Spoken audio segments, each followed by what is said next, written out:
皆さんこんにちは。寺子屋忍者の岩沢です。おかげさまで寺子屋忍者の YouTube チャンネルの方も1万人になりまして、コンテンツを今後いろいろ増やしていきたいと思っております。今回は小畑直子さんにお越しいただきまして、着付けについていろいろ教えていただこうと思っています。はい、では、続いて実演とあと着物のコーディネートについて少し教えていただきたいと思います。今日ちょっと私の私物を何着か用意しまして、今日は顧問ですね。顧問で、カジュアルなお出かけとかで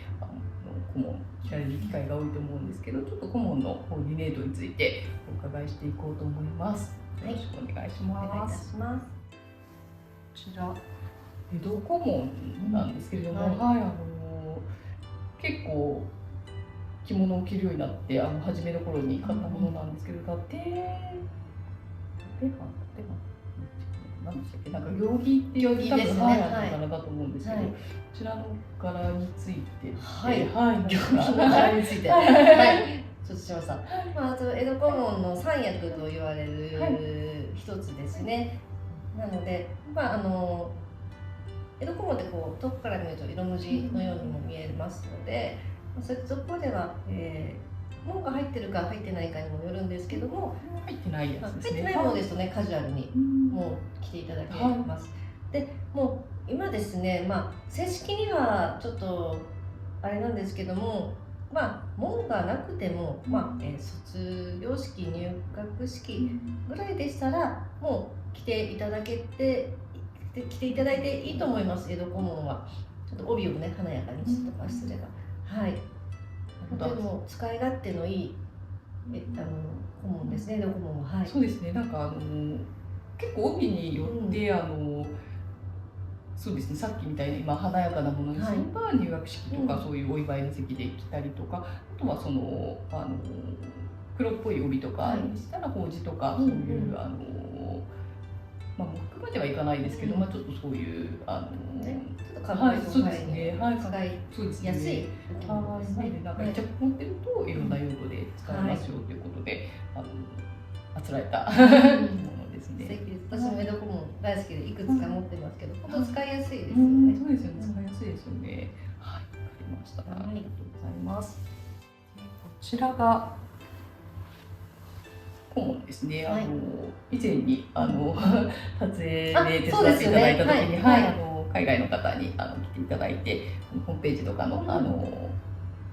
撮影をした時にこちらの着物をモデルの方に着ていただいたんですけど、こちらのこういう顧問はどういった時に？もう本当にお出かけ着ですね。町着というような言い方をしますけども、お洋服でいうともうワンピース感覚で良いと思いますので、ショッピングだったりとか、ちょっとお友達とお茶するとか、映画とか、本当普段着としてお使いいただけるお着物です。そうですね。結構そうですね。普段お友達と会ったりとかする時とか、あとはお稽古の時とかで佐渡とかお稽古の時とかカジュアルな時ですね。そんなに正式な場とかに行かないような時に結構重宝する着物かなと思います。はい。では顧問のコーディネートについてお伺いしたいと思います。今日ちょっと春をテーマに私の方で用意をさせていただいて、使いやすいですよっていうことで呉服屋さんに勧められて塩瀬の染めの帯を一つ名古屋弁持ってると何にでも使えますよっていうことで購入したものになるんですけれども、少しちょっとこちらのコーディネートについて教えていただけますか？そうね、カジュアルな装いになると思うんですが、顧問と塩瀬の帯というのも最高の組み合わせだと思います。ちょっとデパートとか、ちょっとよそ行きに行きたい場所なんだけど、そんなに堅苦しくなくお友達とちょっとお出かけするっていう時には、こういった顧問と塩瀬の帯っていうのはすごく相性が良いと思います。で色の組み合わせもこう春らしくて、素敵ですね。塩瀬って、塩瀬の染めってなんでいいんですか？なんか言われるがままに。そうですね。染め帯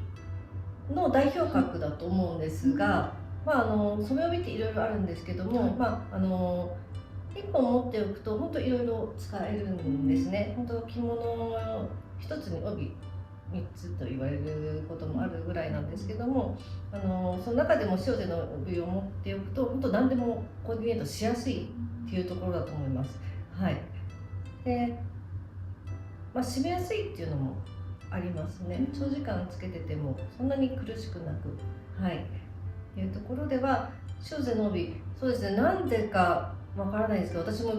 よく勧められてました。そうですね。なんか結構初心者にね、そうですね、コーディネートかもしれないですね。本当塩瀬の染めの帯で名古屋帯。そうです。なんか間違いないっていう。間違いないです。王道ですよね。結構初心者さんが一着持ってるといいかなっていう着物になるかと思います。はい、帯締めと、帯留めですね。結構変えるだけでコーディネートの雰囲気が変わると思うんですけど、少しそちらの方を何パターンか紹介していただけますか。はい、こういった感じでですね、帯留めと帯締めがあるんですけども、コーディネート結構着物たくさんお持ちだとどんなのが合うかなっていうね、選びづらいと思うんですけども、もう気に入ったものをつけていただくで良いと思います。で、これはカジュアルな時につけるものですので、本当コーディネートの一つになればと思うんですが、こういった細めの紐にこの金具を通すだけですので、とても簡単に、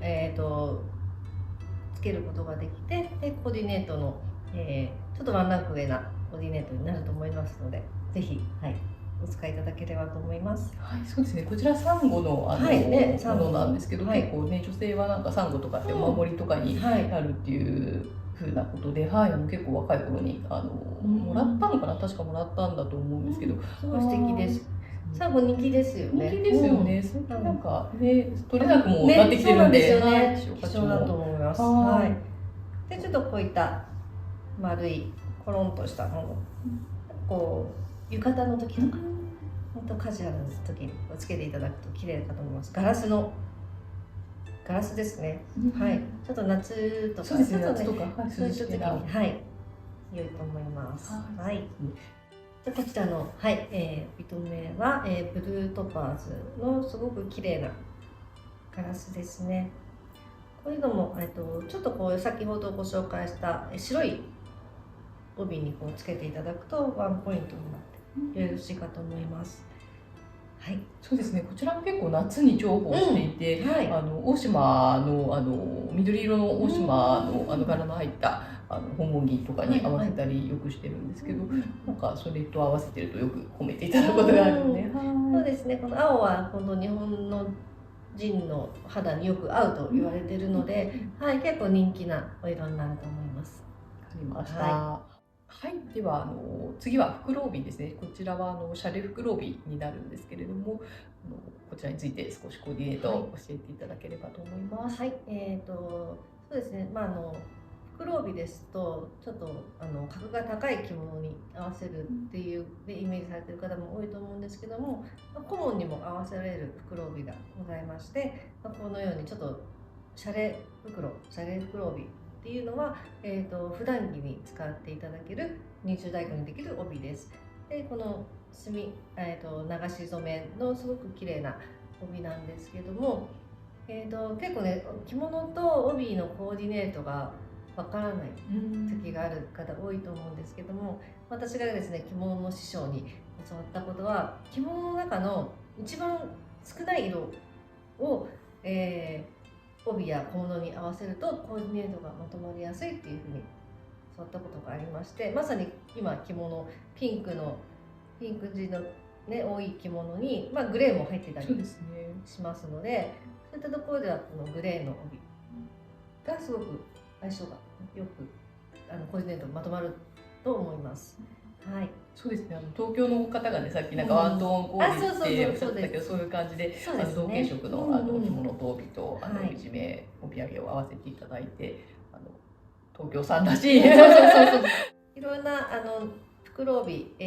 どこに締めていかれても大丈夫ですので、勇気を持って怖がらずに、うんとにかくコーディネート考えてお出かけしていただけたらと思います。そうですね、は袋帯結構私たくさん持ってて、なんか名古屋帯より私袋帯の方が使いやすくて、そうなんで結すね構持ってるんですけど、へなっこ先生はどうですか？私半々ぐらいですかね。ただその袋帯が使いやすいっていうのはどういったところで使いやすいですか？なんかシャレ袋が一番多いんですけど、その合わせるときに結構顧問ももちろん持ってるんですけど、顧問よりもなんか訪問着とか、ちょっとシャレのなんか、つけ下げとか、そういうなんかものも多かったりするので、顧問だとね、多分名古屋帯の方が合わせやすいと思うんですけど、なんかお茶の席とかでも、袋帯していくと、相手に失礼にならないとかっていうのがあったりするので、そうですね、袋帯の方が使い勝手が私にとっては良くて、なんか結果的に袋帯の方が多く持ってますね。そうですね、その方のこのライフスタイルとかに合わせて、袋帯か名古屋帯かっていうのをね、分けていただけていいと思うんですけども、そうちょっとやっぱ20代以降になる分ね、ちょっと高級感というか、ちょっとワンランク上の装いにはなりますよね。そうですね。顧問でもこういうシャレの袋帯だって合わせても大丈夫です。大丈夫です。はい。